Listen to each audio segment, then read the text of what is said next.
नमस्कार, मैं कमलनाथ झा। शिक्षा की बात हर शनिवार के इस नए अंक में आप सभी का स्वागत करता हूं, अभिनंदन करता हूं।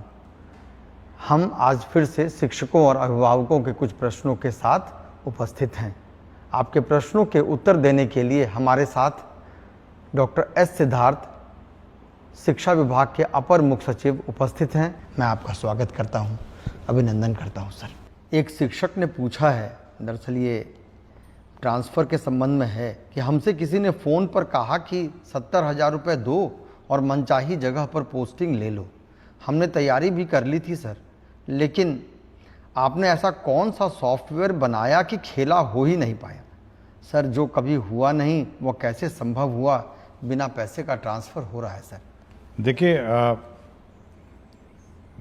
ट्रांसफ़र प्रक्रिया में जो सॉफ्टवेयर उपयोग किया जा रहा है वो फुली मतलब कोडेड है, और उसमें ना ही डीओ को पता चलेगा, ना ही डीओ के किसी कार्यालय में किसी को पता चलेगा, और ना ही जिस टीचर का ट्रांसफ़र हो रहा है उसको भी जानकारी नहीं होगी कि किस क्रम में पोस्टिंग आएगा और किस क्रम में वहाँ पर उसके स्क्रीन में, डीओ के स्क्रीन में आएगा। केवल डीओ के स्क्रीन में ये केवल आता है कि ये विषय है और ये इनके ऑप्शंस हैं, इसके अलावा कुछ नहीं आता वहाँ पे। इसलिए मैं भी नहीं पता कर पाऊँगा क्योंकि इतना कोडेड है, और अंतिम में जब फाइनली डीएससी के डायरेक्टर प्राइमरी एजुकेशन के पास आएगा तो इसकी फिर समीक्षा की जाएगी कि वास्तव में ये फॉर्मूला के अनुसार करेक्ट है या नहीं है। इसलिए यदि अगर कोई झांसा देता है कि हम आपका करा देंगे तो या तो वो साइबर ठगी होगा, जैसे अन्य ठगी नहीं होते हैं कि फ़ोन करके पैसा मांगते हैं, ओटीपी मांगते हैं। तो मेरा अपना अनुमान ये कहता है कि इसी प्रकार का कोई ठग है जो फ़ोन करता है, और मैं देखा था एक दो अखबार में भी किसी ने इसका उल्लेख किया था। तो मैं टीचर से ये कहूँगा कि भाई ये आप आराम से रहिए और किसी साइबर ठग या किसी ठगों के से दूर रहें, और 20 तारीख को उससे पहले भी नहीं, 20 तारीख को आपके इनबॉक्स में आपका जो स्कूल कहाँ आवंटित है वो आ जाएगा। और छुट्टियां मना रहे होंगे टीचर, मेरा उम्मीद है, और मैं चाहूँगा कि वे खुशी खुशी अपना छुट्टी मनाएं और इस टेंशन से दूर रहें, और ठगों से जो परगला रहे हैं उनसे बचें। एक गोपाल प्रसाद राय शिक्षा सेवक हैं, मध्य विद्यालय महंदीपुर, कोचाधामन, किशनगंज से। इनका कहना है कि ये शिक्षा की बात हर शनिवार का इनको हर एक सप्ताह इंतज़ार रहता है। अभी प्रत्येक जिले में छोटे बच्चे तरह तरह की गतिविधियों से गणितीय समझ को विकसित कर रहे हैं। सर, अगर आप समर कैंप में बच्चों को हंसते पढ़ते देखेंगे तो आपको बहुत अच्छा लगेगा। देखिए, मैं किसी एक समर कैंप में, एक दो समर कैंप में आऊँगा, और बड़ा उत्साहजनक इसका परिणाम निकला है कि बच्चे खेलते खेलते समर कैंप में गणित का अभ्यास कर रहे हैं, और ये हर लंबे अवकाश में आयोजित होना चाहिए, और इसके अच्छे परिणाम आ रहे हैं। और इसमें एक तो बच्चे की जो कंटिन्यूटी है, लर्निंग कंटिन्यूटी है, वो बनी रहती है, और साथ ही साथ उसका जो पढ़ाने का माध्यम है वो जो रेगुलर स्कूल है से भिन्न है। तो मैं ज़रूर मैं समर कैंप में आऊँगा और मैं देखूँगा जी। एक गृहिणी हैं, नीता गुप्ता नाम है, मर्दाहा टोली, पटना की रहने वाली हैं। इनका कहना है, महाशय, मैं एक गरीब परिवार की महिला हूँ। मैंने अपने बेटे का नामांकन माध्यमिक विद्यालय मर्दाहा टोली, पटना में करवाया है एवं हर रोज़ अपने बेटे को नियत समय पर विद्यालय भेजती हूँ, परंतु यह देखकर बहुत ही आहत हूँ कि विद्यालय में पठन पाठन का कार्य नहीं होता है।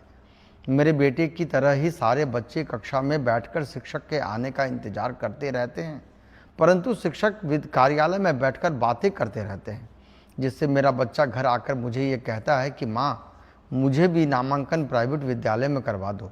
महोदय, मैं डेली समाचार के माध्यम से आपको देखती हूँ और सुनती हूँ, जिससे मुझे विश्वास होता है कि अब सरकारी स्कूल में भी अच्छी पढ़ाई होती है, परंतु अपने बच्चे की स्थिति को देखकर ऐसा लगता है मानो वो एक भ्रम है। मान्यवर, मेरी आपसे विनती है कि आप अपने लेवल पर इस विद्यालय के पठन पाठन की जांच करें ताकि दोषी सामने आ सके। मैं आपकी सदा आभारी रहूँ। देखिए, ये मैसेज मेरे व्हाट्सएप में आया था और मैंने अपने ऑफिसर्स को कहा है इस विद्यालय की जांच करें, और मैंने यह भी कह दिया कि इसके सारे टीचर्स बदल दें। ये भी मैंने कह दिया है कि जो भी टीचर्स यहाँ पढ़ाते हैं पूरे के पूरे बदल दीजिए, और यदि यह बात सत्य निकलती है जांच में तो मैं तो इनको जिला से बाहर निकाल दूंगा। मतलब जो पटना जिला मुख्यालय में बैठे आनंद ले रहे हैं, ये बिल्कुल इस जिले से बाहर चले जाएंगे। तो मैं बिल्कुल स्पष्ट कर दिया हूँ। मैंने ये देखिए बहुत स्पष्ट है, और शिक्षा विभाग का बहुत स्पष्ट निर्देश है कि अगर इस प्रकार की शिकायत आएंगी और आप बैठे स्कूल में केवल गप लड़ाएंगे और टाइम पास करेंगे, तो आप ये कंप्लेंट अगर आ गई और उसकी जांच हो गई तब तो उस जिले से बाहर चले जाएंगे। मैं प्रखंड और पंचायत की भी बात नहीं करूंगा, मैं सीधे जिले से बाहर कर दूंगा। मुझे बड़ा दुख हुआ जब मैं इस व्हाट्सएप में इस महिला, इस गृहिणी का मैंने मैसेज पढ़ा, और इमीडिएटली मैंने कहा कि सारे टीचर बदल दीजिए, और हम ये टॉलरेट ही नहीं करेंगे कि कोई इस प्रकार का बर्ताव किसी स्कूल में करे। और मैं बहुत बार चेतावनी दे चुका हूँ और बहुत ही स्पष्ट मैंने अपने डीओ को कहा है कि अगर कंप्लेंट आई और कंप्लेंट में सत्यता आई तो आप यह सुनिश्चित करेंगे कि पटना जिला अगर उसको मुझे ना पड़े तो कोई प्रॉब्लम नहीं होगा। ये अपने को नज़र आएंगे या अपने को कहीं बॉर्डर जिले में नज़र आएंगे, इतनी दूर हम लोग इनका पोस्टिंग कर देंगे। कोई रियायत नहीं हम इनको देंगे। आपको स्कूल में भेजा है, आपको स्कूल में सब सुविधा दी है, आपके घर के स्कूल में, आपके घर के निकट स्कूल में हम लोगों ने पदस्थापन किया है, और उसके बाद अगर आप पढ़ाएंगे नहीं तो फिर ऐसे दूर दराज जाइए जहाँ पे आप पढ़ाने के अलावा आपके पास कोई काम ही नहीं रहेगा। सर, एक राधिका शर्मा हैं, गोपालगंज जिला में शिक्षिका हैं, सिधवलिया प्रखंड एनपीएस बुचिया काली टोला में कार्यरत हैं। इनका कहना है कि महोदय, मेरे साथ एक भीषण दुर्घटना हुई जिस कारण मेरे सीधे पैर के घुटने के सभी लिगामेंट टूट गए और उसके बाद मेरा ऑपरेशन कराया गया। महोदय, मैं 4 जनवरी 2025 से 31 मार्च 2025 तक मेडिकल अवकाश पर रही और इसके भुगतान के संबंध में मुझे किसी प्रकार की सहायता उपलब्ध नहीं करवाई जा रही। देखिए, हम लोगों ने बहुत स्पष्ट निर्देश दिया है। आपने देखा होगा एक अवकाश के संबंध में निर्देश दिया है। अवकाश अवधि में वेतन नहीं रोकना है अनलेस एंड अनटिल नो पे लीव पे कोई है, और यदि अवकाश अवधि में कोई टीचर का वेतन रोकेगा तो उस पर कार्रवाई हो जाएगी। मैं इसका रिकॉर्ड मंगवाऊंगा। आज तो शनिवार है, मंडे को मैं इसका रिकॉर्ड मंगवाऊंगा, और इसका रिकॉर्ड मंगवा के मैं एक बार देखता हूं कि क्या क्या कार्रवाई इस टीचर के हुआ है, और मैं जो भी इसके सहायक हैं, जो भी इसको डील किए हैं और जिसके स्तर पर ये लंबित है, हम लोग उस पर कार्रवाई कर देंगे। यह टॉलरेटेबल नहीं है, और ये है कि आप अवकाश के अवधि में वेतन नहीं दें। बहुत सारी हमारी लेडी टीचर्स हैं जो मातृत्व अवकाश ली हुई हैं, अदर मैटरनिटी लीव्स ली हैं। अगर आप उसका वेतन ही रोक देंगे तो आप उसका गुजारा कैसे चलेगा, और उसको मेडिकल रिक्वायरमेंट्स हैं, मेडिकल खर्चा है। इसलिए बहुत ही स्पष्ट कहता हूं मैं सभी डीएस को अपनी मीटिंग्स में कि ये वेतन रोकना अवकाश पीरियड में और उसके बाद फिर नेगोशिएट करना, मतलब ये पुरानी आदत होनी चाहिए, और ये बिल्कुल टॉलरेट हम लोग नहीं करेंगे कि कोई वेतन रोकेगा और वेतन रोक के बैठ जाएगा। ये उसका राइट नहीं है। अगर अन्यथा कोई डिपार्टमेंट प्रोसीडिंग है या अन्य कोई इश्यूज हैं या एब्सेंटिज्म में बात अलग है, लेकिन अवकाश के चलते आप वेतन नहीं रोक सकते। सर, एक उत्क्रमित उच्च विद्यालय महावला पंचायत ढोबा मिलिक रुपौली पूर्णिया के एक शिक्षक हैं, साइंस टीचर हैं। ये कहते हैं कि respected sir, greetings, I would like to bring to your kind attention that the building of my school has been incomplete for last 5 years. Our school has an enrollment of approximately 700 students, but due to incomplete construction, regular teaching and learning activities are being severely affected. Therefore, I humbly request you to kindly take necessary action. ये बड़ी अच्छी बात है कि 700 बच्चे school में हैं और स्कूल इनकम्प्लीट है। इसको हम लोग ऑन प्रायोरिटी बेसिस हम लोग जो कार्यपालक अभियंता हैं उसको हम लोग भेजेंगे ऑन मंडे और इंश्योर करेंगे ये टाइमली अब अनदर 1-2 महीने में इसको कंप्लीट हो जाए, ताकि बच्चे को मतलब भवन का अभाव नहीं हो। और इसी प्रकार हम लोगों ने जो इस साल की कार्य योजना भी बनाई है कि जितने भी इस प्रकार के क्लासरूम के शॉर्टेज वाले रूम्स हैं, रेगुलर क्लासरूम्स हम लोग कंस्ट्रक्शन का सैंक्शन हम लोग इसी महीने सभी कर देंगे कि पूरे राज्य में हमारे क्लासरूम्स, हमारे बाथरूम, टॉयलेट, हमारे वाटर सप्लाई सिस्टम्स, इलेक्ट्रिफिकेशन, ये सारा हम लोग इस महीने पूरे राज्य का सैंक्शन कर देंगे। तो इसलिए जिनके पास है भी नहीं और जिनके यहाँ रूम्स की कमी है वह इस बात से जानकारी देना चाहूँगा कि वहाँ पर भी हम लोग अब classroom, additional classrooms, toilets, water supply और इलेक्ट्रिफिकेशन ये ऑन प्रायोरिटी बेसिस, और जहाँ जहाँ इंक्रोचमेंट और अन्य इश्यूज़ हैं और बाउंड्री भी हम लोग इस साल निर्माण कराएंगे। Thank you sir. सर एक सर मधवापुर प्रखंड है मधुबनी जिले के, वहाँ के एक सिटीज़न हैं, वो एक सवाल रख रहे हैं कि हमारे प्रखंड में टोला सेवक एवं मरकज सेवक की कई सीटें रिक्त हैं, परंतु इसके बावजूद एक भी सीट जारी नहीं की गई है कि शिक्षा व्यवस्था एवं नियोजन प्रक्रिया के पारदर्शिता के विपरीत प्रतीत होता है। जानकारी प्राप्त हो रही है कि कुछ अधिकारियों द्वारा गलत तरीके से 0 सीट की रिपोर्ट विभाग को भेज दी गई, जिससे योग्य अभ्यर्थियों के अवसर बाधित हो रहे हैं। आपसे निवेदन है कि इस संबंध देखिए, तालमी मरकज़ और जो टोला सेवक हैं, जो इन दोनों की बहाली हो रही है और एक डेडलाइन फिक्स्ड है। हम लोग देखिए बहुत सारे माननीय उच्च न्यायालय में भी वाद लंबित हैं। हम लोगों ने ये कहा है कि जहाँ जहाँ उच्च न्यायालय में वाद लंबित नहीं है वहाँ की बहाली करें, और जहाँ पर माननीय उच्च न्यायालय में वाद लंबित है उनका जैसे जैसे निपटारा होगा हम लोग बहाली करेंगे। इनका क्या मामला है ये मुझे देखना पड़ेगा, और मैं अगला सप्ताह इसको देख लूँगा कि ये वास्तव में माननीय उच्च न्यायालय में ये वाद लंबित हैं या कोई अन्य जैसे बता रहे हैं। इसको मैं रिजॉल्व अगले सप्ताह इसको कर दूँ। सर एक विजय कृष्ण त्रिपाठी हैं, ये विशिष्ट शिक्षक हैं संस्कृत के, नगर पंचायत माध्यमिक शिक्षक, राज्यकृत उच्चतर माध्यमिक विद्यालय मशरक के हैं, सारण बिहार से। इनका कहना है कि आदरणीय अपर मुख्य सचिव शिक्षा विभाग बिहार सरकार को मेरा सादर प्रणाम। मेरा कहना है कि इस शिक्षा कोष पर विशिष्ट शिक्षकों हेतु क्षतिपूर्ति अवकाश का विकल्प नहीं दिया गया है, जबकि नियमित विद्यालय के अध्यापकों को क्षतिपूर्ति अवकाश का विकल्प दिया गया है। ये इस संबंध में क्यों भेदभाव किया गया, इसके संबंध में? नहीं, ऐसा कोई भेदभाव नहीं है। और जितने भी सरकारी शिक्षक हैं, विशिष्ट शिक्षक हों, TRE 1, TRE 2, TRE 3 और जो पुराने शिक्षक हैं, सभी को अवकाश का एक ही मापदंड है, ये अलग अलग मापदंड नहीं है। और मेरे ख्याल से एक बार फिर मैं अनुरोध करूंगा शिक्षक से कि अपना वेबसाइट में एक बार फिर चेक कर लेंगे।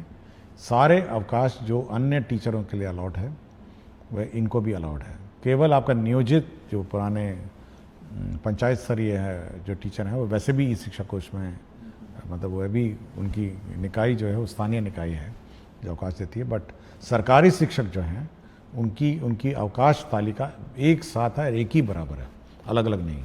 सर एक सोनू मिश्रा है, ये विशिष्ट शिक्षक हैं,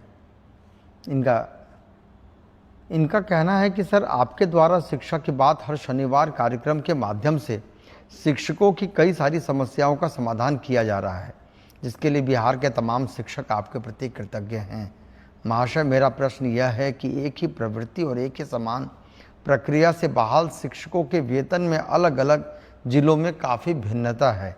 आपसे अनुरोध है कि जैसे आपने विभिन्न समस्याओं का समाधान किया है, ठीक उसी प्रकार वेतन निर्धारण की समस्याओं का भी निराकरण करने की कृपा करें। देखिए, मेरी जानकारी में है ये बात कि वेतन निर्धारण में भी इश्यूज हैं, और हम लोग कोई इस प्रकार का कोई बॉडी बनाएंगे जिनको भी वेतन निर्धारण में आपत्तियां हैं वो वहाँ जाके अपील करेंगे। तो ये बात मेरे संज्ञान में है कि वेतन फिक्सेशन और वेतन का जो इसमें इश्यूज हैं ये है, क्योंकि बहुतों को केवल मूल वेतन पे वेतन मिल रहा है। ये भी मेरी जानकारी में, क्योंकि सिस्टम में दिखता है कि मूल वेतन पे आप है, लेकिन जो इंक्रीमेंट्स हैं ये सब है, ये सब नहीं लग रहे हैं। तो इसको हम लोग जैसे ही ये लोग टीचर्स ज्वाइन करेंगे अवकाश के बाद, और नए कुछ लोग तो नए स्कूलों में ज्वाइन करेंगे, एक बार इसको हम लोग फिर रिजॉल्व करने की कोशिश करेंगे। अब अभी हम लोग की जो ताबड़तोड़ व्यवस्था है वो ये है कि कम से कम लोगों का वेतन शुरू हो जाए। किसी का प्रान नंबर गलत हो रहा है, किसी का आधार मैपिंग गलत हो रहा है, और ये सब बहुत अभी इश्यूज अभी भी हैं, और सक्षमता के साथ इश्यूज हैं, TRE 1 के साथ इश्यूज हैं, किसी ने कुछ प्राण भर दिया, किसी का कुछ प्राण है। तो ये अभी फायर फाइटिंग इसी में चल रही है।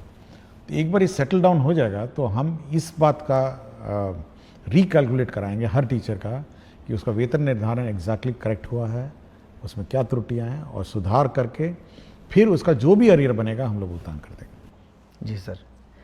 सर, एक धीरज कुमार हैं, ये शिक्षक हैं, ये कह रहे हैं कि शिक्षा की बात हर शनिवार में आप अपनी कीमती समय निकाल कर हमारी समस्याओं को गंभीरतापूर्वक सुनकर उसका समाधान करते हैं, इसके लिए बहुत बहुत धन्यवाद है। इनका कहना है कि इनका EPF की राशि वेतन मद से कटौती की गई है, परंतु EPF अकाउंट में जमा नहीं हुआ है। देखिए, मेरा समय इतना कीमती नहीं है जितना शिक्षक का समय कीमती है, मैं ये मानता हूँ।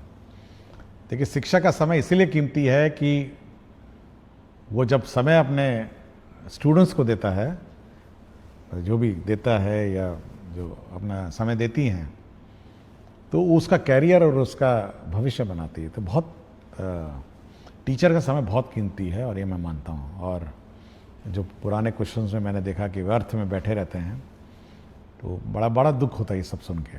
तो मेरा इसलिए हमेशा मैं मानता हूँ कि टीचर का समय सबसे कीमती है, उसको स्कूल में बिताना चाहिए और स्कूल में उसको पढ़ाना चाहिए। जहाँ तक EPF की बात है, मैं वो जैसे पिछले प्रश्न में मैंने आपको कहा, एक बार ये फाइनली एक बार सेटल डाउन हो जाए तो पुराने जो विशिष्ट शिक्षक शायद EPF वाले थे, तो हम लोग ये रिकैलकुलेट करेंगे कि EPF में कितना बकाया है, और ये इंश्योर करेंगे कि मतलब इसी महीने कम से कम EPF क्योंकि प्रक्रिया है, तो इसी महीने कम से कम EPF का हम लोग सुनिश्चित करेंगे कि EPF की कटौती अपने अपने अकाउंट्स में चली जाए। सर, एक झूमी कुमारी शिक्षिका है उत्क्रमित मध्य विद्यालय मर्धन डांगी, प्रखंड दिघल बैंक, जिला किशनगंज की। ये सर, ये आपकी बहुत बड़ी फैन हैं। महोदय, मैं उत्क्रमित मध्य विद्यालय मर्धन डांगी, प्रखंड दिघल बैंक, जिला किशनगंज की शिक्षिका हूँ। महाशय, एक अनुरोध कर रही हूँ कि जिस प्रकार बच्चों को पोशाक की सुविधा उपलब्ध कराई जा रही है, उसी प्रकार बच्चों को जूता एवं टाई की सुविधा होने से ग्रामीण क्षेत्र के बच्चों के लिए वरदान साबित होता है। महोदय, अपने स्तर से व्याप्त भ्रष्टाचार और लाभी को समाप्त करने का कदम उठाया है आपने, आपको बहुत धन्यवाद कह रहे हैं सर। और इसी प्रकार का एक सवाल सर, जितेंद्र नारायण शार्दुल हैं, ये उत्क्रमित मध्य विद्यालय के शिक्षक हैं। ये इनका कहना है कि इनको स्पोर्ट्स ड्रेस के लिए ये मांग रख रहे हैं, जिसमें लड़कियों के लिए अगर स्कर्ट की सुविधा होती है, जो स्पोर्ट्स खेलने वगैरह में सुविधा होगी, जिसे बच्चे बैगलेस डे के दिन उपयोग कर सकते हैं। तो इस तरह की मांग सर ये दोनों शिक्षकों ने रखी। देखिए, प्राइवेट स्कूल में तो कुछ प्राइवेट स्कूल टाई और जूता पहन के आने को कहते हैं, और उसमें अभिभावक का ही खर्चा होता है। देखिए, हर चीज़ के पीछे राशि की उपलब्धता भी इश्यूज है। हमारे यहाँ करीब 2 करोड़ बच्चे हैं, मोटा मोटी 2 करोड़ बच्चे हैं, और जूता सॉक्स और मोज़ा भी है, मोज़ा, टोपी और टाई, इसका हम लोगों ने हिसाब किताब लगाया था एक बार। इतनी बड़ी राशि हो गई थी कि हम लोग थोड़ा सोचे कि इस पर बाद में विचार किया जाएगा। और मैं कभी कभी फ़ोटो भी देखता हूँ बहुत सारे स्कूल्स में कि अभिभावक ने अपने आप ही, सब लोगों ने खरीद के, टाई खरीद के बच्चों को दिया है। कुछ लोग जूते में भी आते हैं, और मैं लड़कियों को देखता हूँ कभी कभी कुछ स्कार्फ भी पहनी हुई हैं। और विभिन्न स्कूलों ने अपने अपने परिवर्तन और अपने किया है, और हो सकता है इस पर तो अभिभावक पर काफ़ी बोझ पड़ता होगा। लेकिन अभी क्योंकि टोटल अलॉटमेंट अगर आप देखेंगे इस राज्य में 1/5 एक पाँच का भाग का बजट जो है केवल शिक्षा विभाग में व्यय होता है। और इतना बड़ा बजट व्यय होने के बावजूद भी फिर जब हम लोग ये कैलकुलेट करते हैं तो ये और उसको आकार और बड़ा कर देता है। तो भविष्य में सोचेंगे, बट ये अच्छा विचार है। जहाँ तक स्पोर्ट्स के लिए टी शर्ट और अन्य की बात है, तो हम लोग पहले शुरुआत ये करेंगे कि जो बच्चे स्पोर्ट्स में अब रुचि रखेंगे, जो बच्चे स्पोर्ट्स में मतलब रुचि रखेंगे, उनको सीमित रूप में, मतलब लिमिटेड, हम लोग कोशिश करेंगे। क्योंकि अभी हाल में आपने देखा होगा जो स्कूलों में स्पोर्ट्स इवेंट हुआ था, तो टी शर्ट भी जो विनर्स हैं उनको मिली थी। तो कुछ सेलेक्टेड जो आउटस्टैंडिंग स्पोर्ट्स मैन और वुमेन है, जो बच्चे हैं, तो उनको टी शर्ट की व्यवस्था करने की कोशिश करेंगे। हरिप्रसाद नायक हैं अरनामा वासुदेवपुर लोकहा मधुबनी की। इन्होंने कहा है कि जन जन की ये पुकार है कि लंबे कार्यकाल तक शिक्षा विभाग के पद पर रहें डॉक्टर एस सिद्धार्थ। शुरू किया उन्होंने। मान्यवर, आपने जिस कार्य कौशल के तहत शिक्षकों की दैनिक उपस्थिति में सुधार की है, इस कृति के लिए प्रार्थना है कि बिहार सरकार आपको एक प्रशंसा पत्र प्रदान करे और आपके द्वारा किए गए इस कार्य को इतिहास के पन्नों में स्वर्ण अक्षरों में सचित्र अंकित किया जाए। मान्यवर, एक और प्रयास किया जाए कि पंचायत स्तरीय नियोजित शिक्षक शिक्षिका जो अपने गांव के विद्यालयों में पदस्थापित हैं, वे हाजिरी लगाने के बाद अपने घरों में चले जाते हैं। रोकने पर एचएम के साथ गाली गलौच और अभद्र व्यवहार करवाते हैं। महाशय, ऐसे शिक्षकों का स्थानांतरण अनुमंडल के बाहर कर दिया जाए। देखिए, मुझे कोई प्रमाण पत्र की ज़रूरत नहीं है, और मुझे कोई प्रशस्ति पत्र की ज़रूरत नहीं, और मेरा एक ही प्रशस्ति पत्र होगा। मतलब अगर शिक्षक देना चाहेंगे या अभिभावक देना चाहेंगे, वह यही होगा कि बच्चों को अच्छी शिक्षा मिल जाए, मतलब उसका कैरियर बन जाए और अच्छे अच्छे स्थानों में वो पदस्थापित हो जाए, और एक शिक्षित बच्चा हमारे विद्यालयों से निकले। यही मेरे लिए मेडल कहिए, प्रशस्ति पत्र कहिए, और मेरे एफर्ट्स को अप्रिशिएट करने का एक ही माध्यम है कि बच्चा पढ़ के अच्छा पढ़ाई करके निकले, अच्छा एक शिक्षित सिविल समाज में वो बिहेव करे, ट्रैफिक रूल फॉलो करे, क्यू में खड़ा हो, एक डिसिप्लिन नागरिक के रूप में वो इस विद्या का जो मंदिर है वहाँ से निकले। तो मेरा एक ही उद्देश्य है। और यदि कोई टीचर और अभिभावक सोचते हैं कि हमको मेडल मिले, तो यही मेरा मेडल है कि बच्चा इस विद्या का मंदिर में पढ़ाई करके निकले। जहाँ तक जो स्थानीय निकायों के टीचर हैं उनके बारे में जो लिखा गया है, मैं दोहराऊंगा नहीं।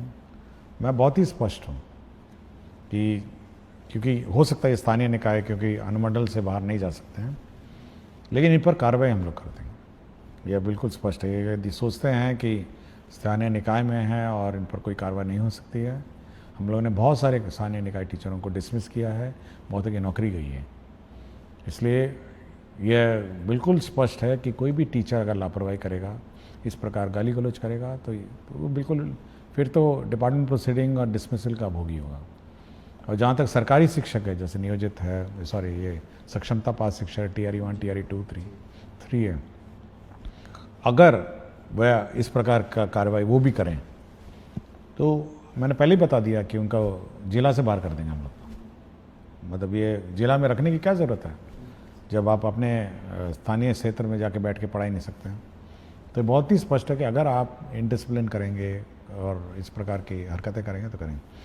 और दूसरा ये है कि हम लोग का ये मानना है कि किसी स्कूल की व्यवस्था सामूहिक रूप से संचालित होती है, और यदि कोई टीचर इस प्रकार का हरकत करता है तो यह दायित्व अन्य टीचर का बनता है कि वह सरकार में रिपोर्ट करे कि देखिए फलाना टीचर बदमाशी करते हैं, फलाना टीचर भाग जाते हैं, फलाना टीचर गाली गलौज करते हैं। ये बाकी टीचरों का भी दायित्व है कि सरकार को सूचित करे ताकि सरकार उस पर कार्रवाई करे। जी सर, ये बहुत उपयोगी भी है सर। और सर, एक आम ग्रामीण का ये सवाल है कि इनका मानना भी है कि प्रायः सभी जगह शिक्षा में बदलाव हो रहा है, पर मोतिहारी प्रखंड पिपरा कोठी पंचायत राज वीर छपरा राजकीय बुनियादी विद्यालय पिपरा कोठी भगवान भरोसे ही चल रहा है। प्रधानाध्यापक विद्यालय प्रांगण में ही खैनी खाते हैं। वह एमडीएम व अन्य राशि के साथ साथ वर्ग संचालन, अभिभावकों को विद्यालय नहीं बुलाना सहित तमाम तरह की अनियमितता है। हम अभिभावक हमेशा आपका कार्यक्रम फेसबुक पर देखते हैं। आप दूसरे विद्यालयों में वीडियो कॉल पर बात भी करते हैं। सर, उम्मीद है इस विद्यालय के लिए भी कुछ। देखिए, हम लोग के जो रिकॉर्ड्स हैं, अटेंडेंस का रिकॉर्ड हमारे पास है, एमडीएम के रिकॉर्ड्स हैं। हम लोग समय समय पर बोले हैं कि सबका फोटोग्राफी होना है, मिड डे मील का, पेरेंट टीचर में, ये सारे खंगालेंगे हम लोग इस स्कूल का। जैसे ही स्कूल खुलेगा, ये तो मेरे रिकॉर्ड्स में होंगे ही, मैं एक बार चेक कर लूँगा कि सारे रिकॉर्ड्स हम लोग खंगालेंगे। और दूसरा है कि हम लोग एक टीम भेजेंगे स्कूल का जांच के लिए और इनके कार्यकलाप की जांच करेंगे। अगर यदि टीचर्स दोषी पाए गए, जैसे मैंने पहले ही कहा, अगर दोषी पाएंगे तो आपको जिले से बाहर कर देंगे। तो ये मतलब स्कूल परिसर में किसी प्रकार की लापरवाही इन टर्म्स ऑफ डिसिप्लिन और क्वालिटी ऑफ एजुकेशन या निर्देशों का पालन नहीं करना, इसके लिए तो हम लोग कार्रवाई कर देंगे। बहुत बहुत शुक्रिया सर। हम लोगों ने आज शिक्षकों के साथ साथ कुछ ग्रामीणों के भी सवाल लिए हैं। सर, बहुत बहुत धन्यवाद। सभी शिक्षक, मुझे लगता है कि सब संतुष्ट भी हो रहे होंगे। हम अगले शनिवार फिर कुछ प्रश्नों के साथ पुनः उपस्थित होंगे। तब तक के लिए नमस्कार, धन्यवाद।